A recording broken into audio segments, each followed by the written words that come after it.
உயிரின் உயிரான விடுதலை சிறுத்தைகளே, சாதி ஒழிப்பை சமூக விடுதலை என தமிழகத்தில் களமாடி வரும் விடுதலை சிறுத்தைகள் கட்சியினர் தமிழர்களின் உரிமைகளுக்காகவும் ஒடுக்கப்பட்டோரின் விடுதலைக்காகவும் போராடி வருகின்றனர். இன்றைய களத்தில் சிறுத்தைகள் நிகழ்ச்சியில் கட்சி தலைவரும் எழுத்து தமிழரின் நிகழ்ச்சிகள் மட்டுமின்றி எழுத்து தமிழரின் ஆணைக்கு இணங்க களத்தில் சிறுத்தைகள் பங்கேற்ற நிகழ்ச்சிகள் அனைத்தையும் இப்போது பார்க்கலாம். ராஜீவ்காந்தி ஜெயவர்தனே ஒப்பந்தத்தின்படி 13வது திருத்த சட்டத்தில் குறிக்கப்பட்ட அதிகார பகிர்வை நடைமுறைப்படுத்துமாறு இலங்கை அரசுக்கு ஒன்றிய அரசு வலியுறுத்த வேண்டும் என்று விசிக தலைவரும் சிதம்பரம் நாடாளுமன்ற உறுப்பினருமான முனைவர் தொல் திருமாவளவன் வேண்டுகோள் விடுத்துள்ளார். 9ஆம் ஆண்டு உலக தமிழ் வம்சாவளி மாநாடு சென்னை நந்தம்பாக்கத்தில் உள்ள வர்த்தக மையத்தில் நடைபெற்றது. இம்மாநாட்டில் விடுதலை சிறுத்தைகள் கட்சியின் தலைவரும் சிதம்பரம் நாடாளுமன்ற உறுப்பினருமான முனைவர் தொல் திருமாவளவன், இலங்கை வடக்கு மாகாண முன்னாள் முதலமைச்சர் விக்னேஸ்வரன், இலங்கை முன்னாள் கல்வி அமைச்சர் ராதாகிருஷ்ணன், இலங்கை நாடாளுமன்ற உறுப்பினர் சுமந்திரன், மலேசிய தொழில் முனைவோர் மற்றும் கூட்டுறவுத்துறை துணை அமைச்சர் சரஸ்வதி, மலேசியா முன்னாள் அமைச்சர் சரவணன் ஆகியோர் சிறப்பு விருந்தினர்களாக கலந்து கொண்டனர். பின்னர் இந்த மாநாட்டில் உலக தமிழ் வம்சாவளி அமைப்பு சார்பில் விடுதலை சிறுத்தைகள் கட்சியின் தலைவரும் சிதம்பரம் நாடாளுமன்ற உறுப்பினருமான முனைவர் தொல் திருமாவளவன் அவர்களுக்கு தென்னாட்டு அண்ணல் விருதை இலங்கை வடக்கு மாகாண முன்னாள் முதலமைச்சர் விக்னேஸ்வரன் வழங்கினார்.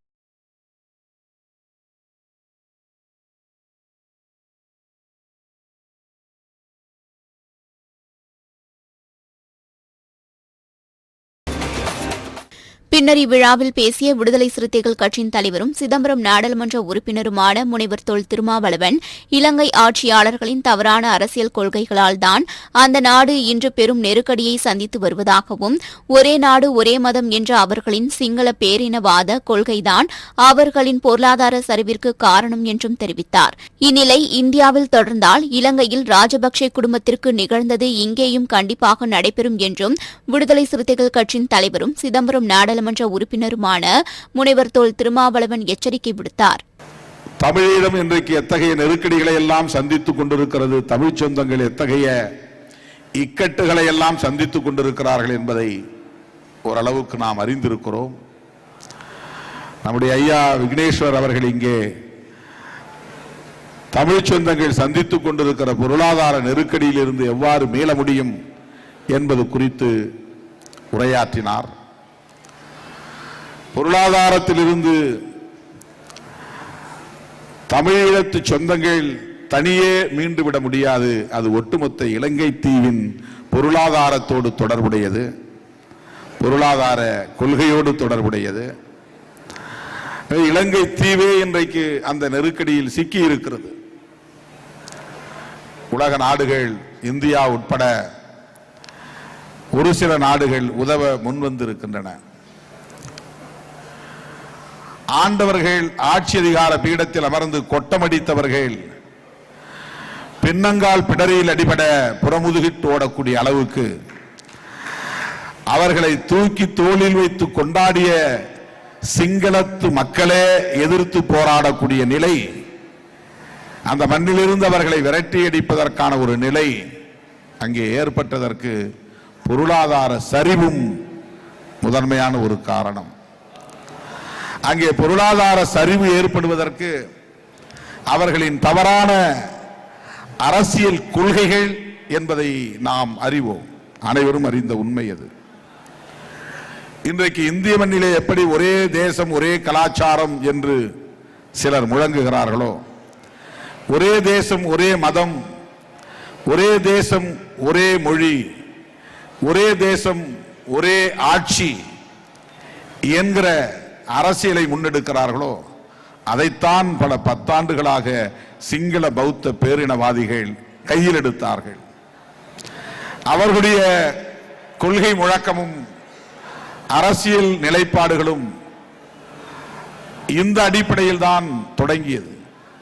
ஒரே நாடு, ஒரே இனம், ஒரே மதம், ஒரே கலாச்சாரம், ஒரே ஆட்சி நிர்வாகம் என்கிற அடிப்படையில் அவர்கள் எதேச்சதிகாரமான போக்கை கையில் எடுத்ததன் விளைவுதான் இரு இனங்களுக்கான முரண்களாக அது வெடித்து ஒரு சிறுபான்மை இனத்தை கொடூரமான முறையிலே ஒடுக்கி நசுக்கி இனப்படுகொலை செய்து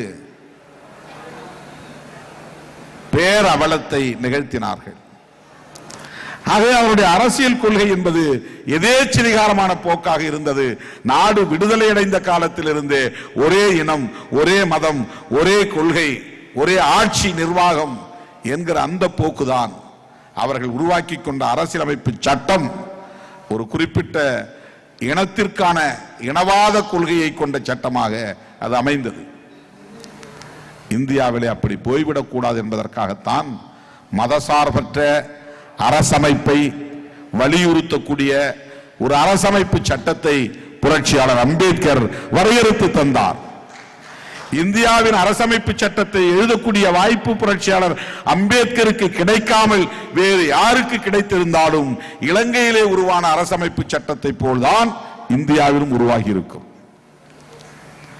ஒரு குறிப்பிட்ட மதத்தை சார்ந்தவர்கள், ஒரு குறிப்பிட்ட மொழியை பேசக்கூடியவர்கள் மட்டுமே ஆட்சி நிர்வாகத்தில் இருக்க முடியும் என்கிற ஒரு நிலையை மதம் சார்ந்த அரசு, மதம் சார்ந்த ஒரு அரசமைப்பு சட்டம் இங்கே உருவாகி இருக்கும். இதனிடையே ஆளுநர் RN ரவி தமிழ்நாடு என அழைப்பதை விடுத்து தமிழகம் என அழைப்பது சரியாக இருக்கும் என தெரிவித்திருக்கும் கருத்து பெரும் சர்ச்சையை ஏற்படுத்தியது. இது தொடர்பாக விடுதலை சிறுத்தைகள் கட்சியின் தலைவரும் சிதம்பரம் நாடாளுமன்ற உறுப்பினருமான முனைவர் தொல் திருமாவளவன், தமிழகமா தமிழ்நாடா, இது குதர்க்கவாதம், RN ரவி என்பதை விட RSS ரவி என்பதே சரியாக இருக்கும், ஜனநாயகத்துக்கான ஆளுநர் என்பதை விட சனாதனத்துக்கான ஆலிவர் என்பதே சரியாக இருக்கும், அரசமைப்பு சட்டத்துக்கான பிரதிநிதி என்பதை விட சங் பரிவார்களுக்கான அரசியல்வாதி என்பதே சரியாக இருக்கும் என்று தெரிவித்துள்ளார்.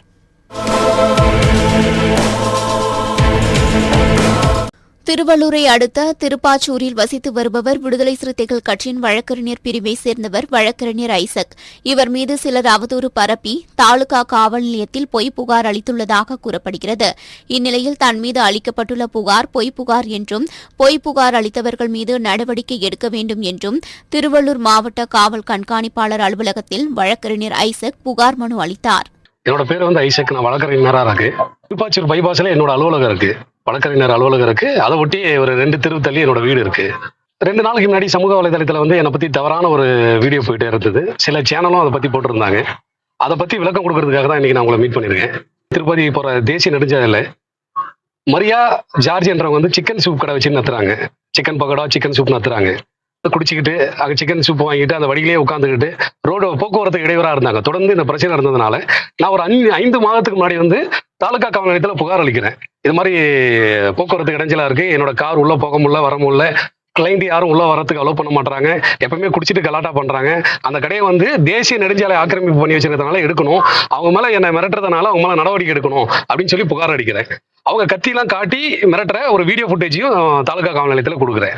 அந்த புகார்ல வந்து அவங்க ஆப்போசிட் பார்ட்டி கூப்பிட்டு நடவடிக்கை எடுக்கிறதுக்காக திருவள்ளூர் தாலுகா SI சக்திகளை வந்து கூப்பிட்டு விசாரிக்கிறாப்புல. விசாரிச்சுட்டு சார் அவங்க கடையை நான் எடுத்துறேன் அப்படின்ற மாதிரி எனக்கு ஒரு CSR கொடுக்குறாப்புல.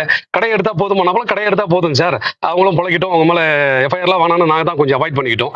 ஆனா ஒரு 5 மாசத்துக்கு அப்புறம் திரும்ப அந்த சம்பந்தப்பட்ட ஜார்ஜ் என்றவர் வந்து என்னோட வீட்டான வந்து தகராறு பண்றாரு.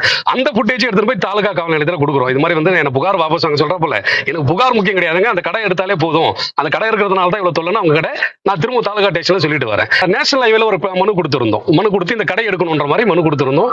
அந்த மனுல வந்து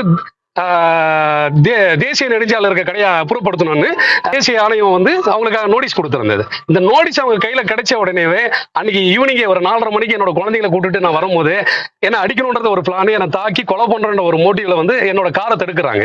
என் காரை தடுத்துறே நான் அதை புரிஞ்சுக்கிறேன் சூழ்நிலையை. ஏன்னா தேசிய நெடுஞ்சாலை எனக்கும் நோட்டீஸ் ரிப்ளை வந்திருந்தது, இது மாதிரி கடை எடுக்க சொல்லிவிட்டு. அந்த சூழ்நிலையை புரிஞ்சுக்கிட்டு நான் காரை அங்க நிறுத்தாம ஸ்லோவா மூவ் பண்ணி என்னோட வீட்டான போயிடுறேன். என்னோட வீட்டான எடுத்துன்னு போயிட்டு என்னோட குழந்தைங்க ஒரு 3 குழந்தை இருக்கு, பெண் குழந்தைங்க எனக்கு 3 பேரையும் வீட்டுக்குள்ள கூட என்னால அனுப்ப முடியல. அதுக்குள்ள தொடர்ந்து இந்த டீம் பின்னாடி ஒரு 10 பேருக்கு மேல வந்து கூலிப்படையோட சேர்ந்து வந்து அந்த கூலிப்படை வந்து மகேந்திரா டிராவல்ஸ் வண்டியில வந்திருந்தாங்க. அவங்க வழியிலேயே அதை என்னோட வீட்டுக்கு எதிர வந்து நிறுத்திட்டு, என்னோட வீட்டு பக்கத்துலயே நிறுத்திக்கிட்டு அந்த டிராவல்ஸ்ல இருந்து எல்லாமே இறங்கி ஒரு 7 அடிக்கு எல்லாமே கையிலையும் கத்தியெல்லாம் எடுத்துக்கிட்டு கல்லு தொடர்ந்து என்னோட வீட்டு மேல கல் அடிக்கிறாங்க. என்னோட வீட்டாண்ட சிசிடிவி கேமரா இருக்குன்னு தெரியும். அதுல மறைவா தோட்டத்தோட மறைவுல இருந்து அங்கிருந்து தொடர்ந்து கல் வருது. கிட்டத்தட்ட ஒரு 1/2 மணி நேரம் இந்த பிரச்சனை நடக்குது. நான் 5 நிமிஷத்திலேயே திருவள்ளூர் தாலுகா இன்ஸ்பெக்டர் கமலஹாசனுக்கு போன் பண்றேன். அவரால் போன் எடுக்க முடியாத சூழ்நிலை.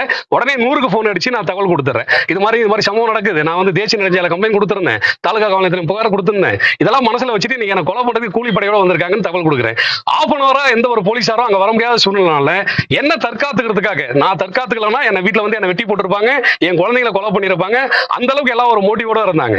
நான் கும்புல வந்து ஒரு 22 வருஷமா நான் கும்பு பயிற்சியாளர் இருக்கேன். நான் குழந்தைங்களுக்கு சொல்லி கொடுக்குறேன். ஸ்கூல் காலேஜ்லாம் நான் மாஸ்டரா இருந்திருக்கேன். வழக்கறிஞர் தொழிலுக்கு வரதுக்கு முன்னாடி அதில் தான் என்னோட ஃபர்ஸ்ட் தொழிலா இருந்தது. அதுல இருந்த ப்ராக்டிஸ் பண்ற டம்மி, அதாவது ஒரு மொக்க கத்தின்னு சொல்லலாம், அதை எடுத்துட்டு என்னோட பின்னாடி தான் மறைச்சிக்கிறேன். நான் அதை பார்த்தா ஓடிடுவாங்கன்றதான் என்னோட எண்ணம். அதை எடுத்து நான் அவங்கள நோக்கமும் இல்லை, அதை வச்சு காட்டி மிரட்டவும் இல்லை. ஏன்னா அந்த பதிவு எல்லாமே என்னோட வீட்டாண்ட இருக்க சிசிடிவி ஃபுட்டேஜ்ல இருக்கு. கத்தி எடுத்ததுக்கு அப்புறம் தான் இந்த கும்பலை வந்து அங்கிருந்து கிளம்பிடுறாங்க. நான் கத்தி எடுத்ததை அந்த பக்கம் இருந்த கல்லு, அவங்க பொண்ணு மரியாவோட பொண்ணு காலேஜ் படிக்கிறாங்க அந்த அம்மா, அந்த வீடியோ எடுத்துக்கிட்டு அவங்களும் கழுத்துக்கு அடிச்சுக்கிட்டு என்ன வீடியோ எடுத்துக்கிட்டு தவறான ஒரு வீடியோ எடுத்து சமூக வலைதளத்தில் போட்டுட்டு சில மீடியா கிட்ட கொடுத்துட்டு ஒட்டு மொத்தமா என்னோட நற்பெயருக்கு களங்கம் விளைவிக்கிற மாதிரியும் என்னோட அரசியல் வாழ்க்கைக்கு ஒரு முற்றுப்புள்ளி வைக்கிற மாதிரியும் தொடர்ந்து அவதூறு பரப்பிட்டு வராங்க. அது விஷயமா இன்னைக்கு எஸ்பி சாரை பார்க்க வந்தேன். எஸ்பி சாரை பார்க்க முடியாத ஒரு சூழ்நிலை. ஏடிஎஸ்பி சாரை பார்த்து இந்த புகார் மனு கொடுத்திருக்கேன். அவர் என்னோட புகார் மனு முழுசா படிச்சு தக்க நடவடிக்கை எடுக்கிறேன்னு இருக்காரு. ஆப்போசிட் பார்ட்டி தவறு பண்ணியிருந்தா கண்டிப்பா அவங்க மேல எஃப்ஐஆர் போட்டு ரிமாண்ட் பண்றேன்னு இருக்காரு. என் மேல இருக்கிற பொய் புகாரை க்ளோஸ் பண்ணி வைக்கிறேன்னு சொல்லியிருக்காரு. நன்றி. என்எல்சி நிர்வாகத்தால் பாதிக்கப்பட உள்ள விவசாயிகளின் 15 அம்ச கோரிக்கைகளை உடனடியாக நிறைவேற்றக் கோரி ஒன்றிய மாநில அரசுகளை வலியுறுத்தி மனிதநேய ஜனநாயக கட்சி சார்பில் மாபெரும் கையெழுத்து இயக்கம் கடலூரில் நடைபெற்றது. இந்த கையெழுத்து இயக்கத்தினை கடலூர் நாடாளுமன்ற தொகுதி செயலாளரும் கடலூர் மாநகராட்சி துணை மேயர் வழக்கறிஞர் ப. தாமரை செல்வன் முதல் கையொப்பமிட்டு தொடங்கி வைத்தார். இதில் விடுதலை சிறுத்தைகள் கட்சியின் நிர்வாகிகள், கடலூர் நகர செயலாளர் செந்தில், காமாபுரம் ஒன்றிய செயலாளர் ஜோதிபாசு, குறிஞ்சிப்பாடி ஒன்றிய செயலாளர் சாமா குரு, மாவட்ட நிர்வாகிகள் தூயவன், சேவல் ஜெயக்குமார், நகர நிர்வாகிகள் செங்கதிர், சிறுத்தை சேகர், ராஜ்குமார், காட்டு ராஜா உள்ளிட்ட ஏராளமானோர் கலந்து கொண்டனர்.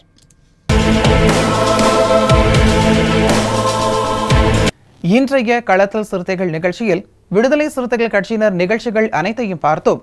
நாளையும் இதேபோன்று சிறுத்தைகளின் பாய்ச்சலை களத்தில் காண்போம். வணக்கம்.